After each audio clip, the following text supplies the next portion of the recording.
nagbabalik tayo dito sa Chooks. At alam nyo ba, hindi lang lechon manok ang meron sila dito. Dahil meron din silang spaghetti at sisig. Kaya yun yung tinry natin. At tikiman time na. 1 out of 10 pagdating sa lasa. It's 5 dahil hindi siya katulad sa in-expect kong lasa sa mga sisig na natikman ko. Dalawang klase ng juice drink ang natikman ko dito. Ito yung tamarind.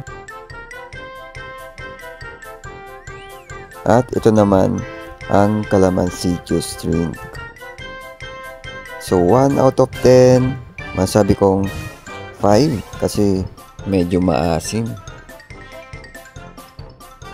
At bago ko makalimutan yung spaghetti i-rate, 1 out of 10, bigyan natin siya ng 6 dahil okay na to.